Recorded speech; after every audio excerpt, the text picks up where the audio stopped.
అనే కథ చెప్పుకుందాం. ఓకేనా?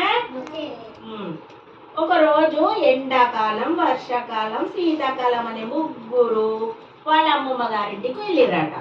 ఎవరు వెళ్ళిరు? ఎండాకాలం, శీతాకాలం, వర్షాకాలం అనే ముగ్గురు వాళ్ళ అమ్మమ్మ వారింటికి వెళ్ళిండ్రంట.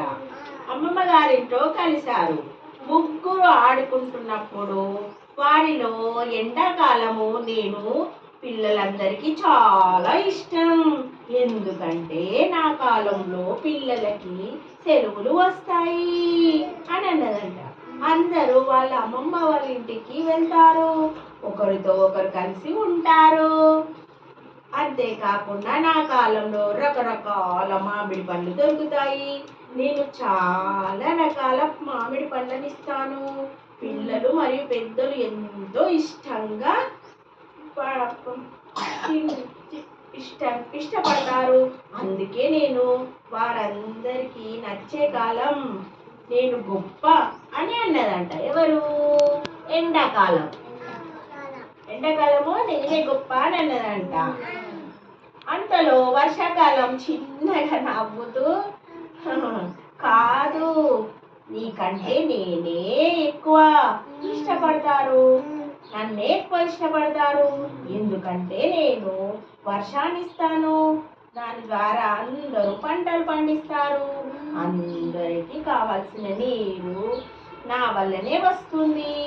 పిల్లలు మరియు పెద్దలందరూ వర్షంలో ఆడుకుంటారు. అందుకే నేనే గొప్ప అన్నదంట. ఎవరు? వర్షాకాలం.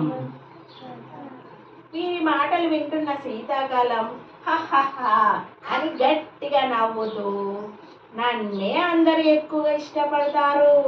ఎందుకో తెలుసా? నేను అన్ని రకాల పుష్పాలను, పండ్లను ఇస్తాను. అందరూ కలిసి చలికాలం మంటలు వేసుకొని హాయిగా కాలం గడుపుతుంటారు. అందుకే నేనే గొప్ప అని అన్నదంట. వీరి మాటలు వింటున్న వాళ్ళ అమ్మమ్మ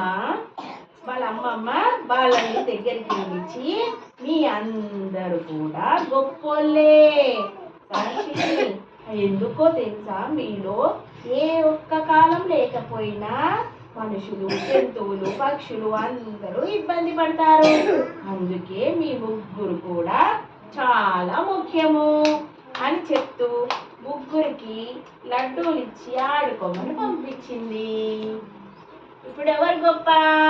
అన్ని కాలాలు గొప్ప. 3 కాలాలు, ఎండాకాలం, వర్షాకాలం, శీతాకాలం. అవునా?